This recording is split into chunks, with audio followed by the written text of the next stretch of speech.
ఒక సామెత ఉంటుంది, బెగ్గర్స్ ఆర్ నాట్ చూజర్స్ అని.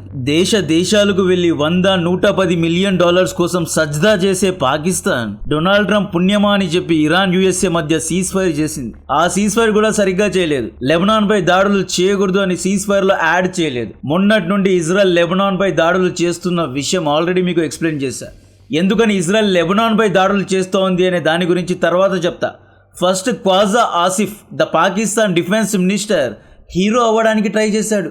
ఇజ్రాయెల్ను టార్గెట్ చేసి ఇజ్రాయెల్ను తిట్టి గ్లోబల్ మీడియాలో అటెన్షన్ పొందాలి అనుకున్నాడు.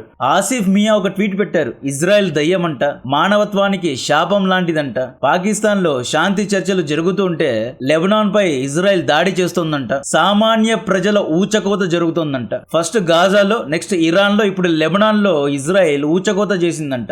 ఇక్కడితో ఆగకుండా ఆసిఫ్ మియా ఏమన్నారు, యూరోప్లో ఉన్న యూదులను వదిలించుకోవడానికి పాలస్తైన్లో ఇజ్రాయెల్ అనే ఒక క్యాన్సర్ను స్ప్రెడ్ చేసే దేశాన్ని స్థాపించిన వాళ్ళను కొట్టాలి, చంపాలి అన్నట్లు ఏదేదో మాట్లాడాడు. కావాలంటే ఈ ట్వీట్ ఒకసారి చూడండి. ఆసిఫ్ ఖాజా మాట్లాడుతున్నాడు. పాకిస్తాన్లో 1947లో దాదాపు 20% హిందూస్ ఉండేవారు, దాదాపు 15% క్రైస్తవులు ఉండేవారు. వాళ్ళందరినీ చంపేసి ఇప్పుడు 1 or 2% హిందూస్ పాకిస్తాన్లో ఉన్నారు. క్రిస్టియన్స్ యొక్క సంఖ్య 0.5% ఉంది. అక్కడున్న ప్రజలందరినీ కన్వర్ట్ చేసి అందరినీ చంపేసిన వీళ్ళు ఇజ్రాయెల్ను క్యాన్సర్ స్టేట్ అంటున్నారు. అంటే ఒక ఉగ్రవాద దేశం ఇంకొక దేశాన్ని క్యాన్సర్ అంటోంది. ఇమ్రాన్ ఖాన్కు ప్రజల మద్దతు ఉంది అని చెప్పి జైల్లో వేసిన వీళ్ళు ఇజ్రాయెల్ను ప్రశ్నిస్తున్నారు అంటే డొనాల్డ్ ట్రంప్కు దండం పెట్టాలి, ఇటువంటి వాళ్ళను సీజ్ ఫైర్ కోసం సెలెక్ట్ చేసినందుకు. ఇక్కడ డొనాల్డ్ ట్రంప్ చెప్పినట్లు ఇజ్రాయెల్ వినడం లేదు, ఇజ్రాయెల్ చెప్పినట్లే డొనాల్డ్ ట్రంప్ వినాలి. అమెరికాలో 25% ఆంట్రప్రనర్స్ యూదులే. నీ మాస్టర్కే మాస్టర్స్. నీ మొగుడు డొనాల్డ్ ట్రంప్కు రంకు మొగుడు Netanyahu. To be put in very simple terms, $100 billion GDP పెట్టుకొని ఇజ్రాయెల్నే టార్గెట్ చేశాడు ఆసిఫ్ ఖాజా. కట్ చేస్తే ఇజ్రాయెల్ పిఎం ఆఫీస్ నుండి ఒక ట్వీట్ వచ్చింది, బ్రోకర్, పీస్ మేకర్ అని చెప్పుకు తిరిగే మీరు శాంతి చర్చలు చేసే దేశం న్యూట్రల్గా ఉండాలి. ఇరాన్ ప్రాక్సీ హమాస్ ఇజ్రాయెల్లో ఉగ్రవాదం చేయలేదా? లెబనాన్లో ఉన్న హెజ్బుల్లా ఉగ్రవాదులు తేల్ అవీవ్పై, హైఫా పోర్టుపై మిజైల్స్ను ఫైర్ చేయలేదా? సీజ్ ఫైర్ చేసే బ్రోకర్ న్యూట్రల్గా ఉండాలి. ఇజ్రాయెల్ను టార్గెట్ చేస్తావా, ఇజ్రాయెల్ను క్యాన్సరస్ స్టేట్ అని చెప్తావా అని చెప్పి నేతన్యాహు చాలా సీరియస్గా ట్వీట్ పెట్టాడు. దెబ్బకు ఖ్వాజా ఆసిఫ్ తన ట్వీట్నే డిలీట్ చేసుకున్నాడు. అండ్ వీళ్లకు కాశ్మీర్ కావాలంట, అండ్ వీళ్ళు ఆపరేషన్ సింధూర్లో గెలిచారంట, అండ్ వీళ్ళు డిప్లొమాటిక్ కింగ్స్ అంట. యుఎస్ఏ ఇరాన్ లాంటి యుద్ధాన్ని ఆపేశాము అని చెప్పి శాంతి పరమాత్ముల్లాగా బిహేవ్ చేసే వీళ్ళు ఇజ్రాయెల్ పిఎం ఒక్క ట్వీట్తో వెనక్కి తగ్గారు. అంబాసిడర్ మైకల్ రంగంలో దిగి first Ayatollah Ali Khamenei death to Israel అన్నాడు. ఇప్పుడు ఈ broker Pakistan defence minister same లాంగ్వేజ్లో మాట్లాడుతున్నాడు.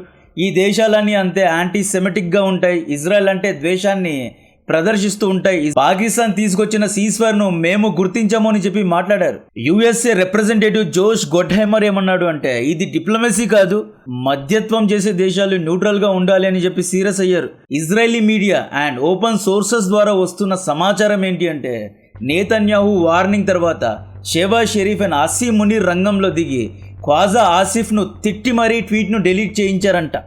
And Pakistani ISI handlers and Pakistani keyboard warriors అయితే ఖ్వాజా ఆసిఫ్ను సీరియస్గా తీసుకోవద్దు, ఇతనుకు రాజకీయంగా అంత స్ట్రెంగ్త్ లేదు, ఇతను ఒక డమ్మీ అంటున్నారు. ఇదే ఖ్వాజా ఆసిఫ్ మొన్నటి వరకు ఏమన్నాడు, ఇండియా ఇజ్రాయెల్ 2 దేశాలను ఇస్లామిక్ దేశాలన్నీ అంటే ఉమ్మా అందరూ ఇండియా ఇజ్రాయెల్ను శత్రువుల్లా భావించాలంట.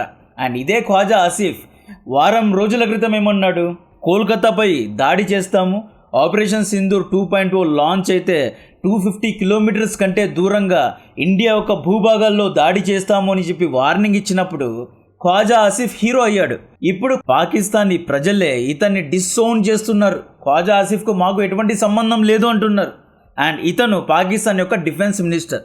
ఇక్కడ కొంతమంది ఏమనుకుంటారు, పాకిస్తాన్ తలుచుకుంటే ఇజ్రాయెల్ను అంతం చేయగలదు అనుకుంటారు.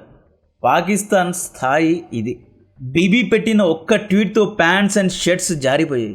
సీజ్ ఫైర్ జరిగినా కూడా ఇజ్రాయెల్ ఎందుకని లెబనాన్ను టార్గెట్ చేస్తోంది అంటే, ఇది ఇజ్రాయెల్, ఇక్కడ లెబనాన్ ఉంటుంది. లెబనాన్ సౌత్ సైడ్లో అంటే ఈ పార్ట్లో ఇరాన్ సపోర్ట్ చేసే హెజ్బుల్లా అనబడే ఉగ్రవాదులు ఉంటారు. అండ్ ఇక్కడ ఎన్నో హెజ్బుల్లా స్థావరాలు ఉన్నాయి. లాస్ట్ 2 years నుండి హెజ్బుల్లా నార్థన్ ఇజ్రాయెల్ అంటే ఈ సైడ్ పై తీవ్రంగా దాడులు చేస్తోంది.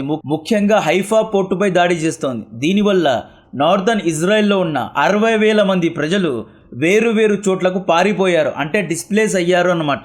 అక్కడ హెజ్బుల్లా ఉంది, ప్రతి రాత్రి మాపై దాడులు చేస్తోంది, నార్త్ ఇజ్రాయెల్లో మేము ఉండలేము అని చెప్పి ప్రజలు భయపడుతున్నారు. మార్చ్ 1 యుఎస్ అండ్ ఇరాన్ మధ్య యుద్ధం స్టార్ట్ అయింది. మార్చ్ 2 ఇజ్రాయెల్ ఆర్మీ లెబనాన్లో గ్రౌండ్ ఇన్వేషన్ చేసింది. మీకు గుర్తుంటే ఈ విషయాన్ని ఆల్రెడీ చెప్పా. సౌత్ లెబనాన్లో ఉన్న హెజ్బుల్లా స్థావరాలను ధ్వంసం చేయడం మొదలుపెట్టారు. నేతన్యాహు ఏమంటారు అంటే, హర్మూజ్, ఇరాన్, యుఎస్ఏ ఈ పంచాయతీని గాజా అండ్ లెబనాన్తో కలపకూడదు అంటాడు.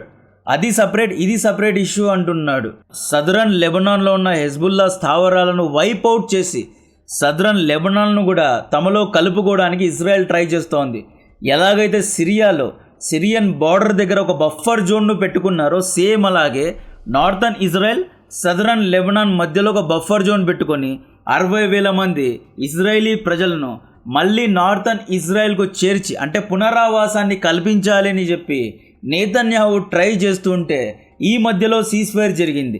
ఇరాన్ ఏమంటోంది, హర్మూజ్ ఓపెన్ అవ్వాలి అంటే లెబనాన్పై దాడి చేయకూడదు అంటోంది. అంటే సీజ్ఫైర్లో ఈ పాయింట్ ఇరుక్కుంది అన్నమాట. ఒకవేళ డొనాల్డ్ ట్రంప్ ఎక్కువగా మాట్లాడాడు అంటే Epstein files, private videos leak చేస్తాము అని బెదిరిస్తారు. Actually Israel puppet Donald Trump. Iran వాదన ఏంటి అంటే, లెబనాన్పై దాడులు ఆపలేదు అంటే హర్మూజ్ను ఓపెన్ చేసేదే లేదు అని చెప్పి ఇరాన్ అంటోంది. ఇప్పటికి కూడా హర్మూజ్లో సెలెక్టెడ్ షిప్స్నే వదులుతున్నారు. ఉపరాష్ట్రపతి జేడీ వెన్స్ గత వారం రోజుల నుండి మిడిల్ ఈస్ట్లోనే ఉన్నాడు.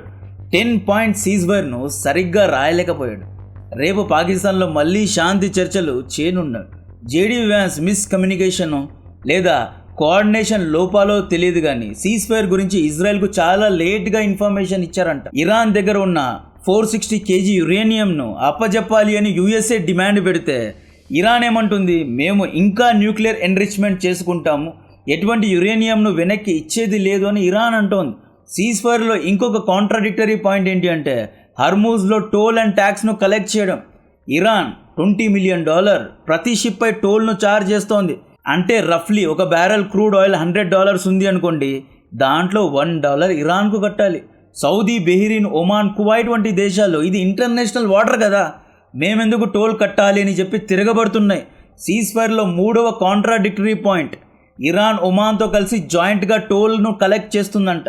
ఈ పాయింట్ గురించి ఒమాన్ను అడిగితే ఒమాన్ ఇచ్చిన సమాధానం, ఒమాన్ ట్రాన్స్పోర్ట్ మినిస్టర్ ఎటువంటి టోల్ ట్యాక్స్ను కలెక్ట్ చేసేదే లేదని డినై చేశాడు. అది ఇంటర్నేషనల్ వాటర్, అక్కడెలా ట్యాక్స్ కలెక్ట్ చేస్తారు అంటున్నారు. ఇరాన్ యొక్క వాదన ఏంటి అంటే, ఈ యుద్ధంలో దాదాపు $200 బిలియన్ నష్టం జరిగింది.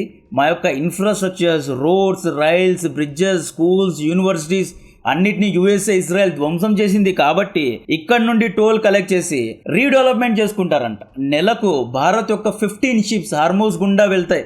మనం ప్రతి నెల ఇరాన్కు 350 crores కట్టాలి, లేదా 400 crores వరకు కట్టాలి. అండ్ హర్మూజ్లో సేఫ్టీ లేదు కాబట్టి ఇన్సూరెన్స్ కంపెనీస్ ఇన్సూరెన్స్ ఛార్జెస్ను 500% పెంచేశాయి. అంటే ఇరాన్ యొక్క రీడెవలప్మెంట్ కోసం ఇండియా, చైనా వంటి దేశాలు డబ్బులు కట్టాలి. ఈ విషయంలో డెఫినెట్ గా చాలా పెద్ద ప్రొటెస్ట్ జరిగేలానే ఉంది. కేర్ స్టార్మర్ సడన్ గా సీజ్ఫైర్ అయిన వెంటనే ఖతార్కు వెళ్ళాడు. జయశంకర్ గారు ఏప్రిల్ 11th and 12th యుఏఈకు వెళ్ళనున్నాడు. హర్దీప్ సింగ్ పూరి గారు ఈ రోజు ఖతార్లో ఉన్నారు. సీజ్ఫైర్ జరిగిన వెంటనే యూరోప్ దేశ నాయకులందరూ గల్ఫ్ దేశాలకు వెళ్తున్నారు. అసలు ఎందుకు వెళ్తున్నారు అంటే, టోల్ అండ్ ట్యాక్స్ను కట్టేది లేదు, టోల్ అండ్ ట్యాక్స్ ఒక కండిషన్కు ఒప్పుకోవద్దు.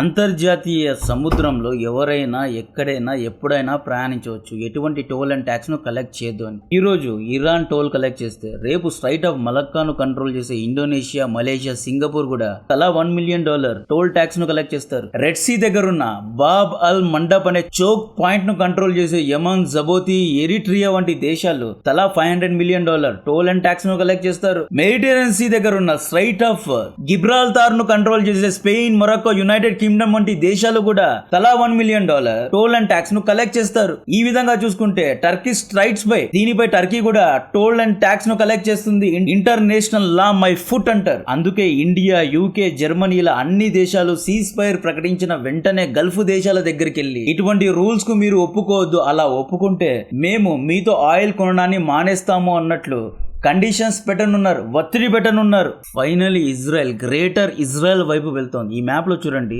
ఇజ్రాయెల్ ప్రధాని నేతన్యాహు యొక్క ఏం ఏంటి అంటే ఇజ్రాయెల్ ను ఇంకా ఎక్స్పాండ్ చేయాలి అని. ఈజిప్ట్ లో కొంత భాగాన్ని, సౌదీలో కొంత భాగాన్ని, జోర్డాన్ లో, లెబనాన్ లో కొంత భాగాన్ని ఆక్రమించుకొని అఖండ ఇజ్రాయెల్ కోసం వీళ్ళు ట్రై చేస్తున్నారు. ఇజ్రాయెల్ ఫారెన్ మినిస్టర్ గిడాన్ సార్ ఏమంటారు అంటే ఆసిఫ్ స్టేట్మెంట్స్ అనేవి యాంటీ సెమిటిక్ బ్లడ్ లేబుల్ నుండి వచ్చాయి.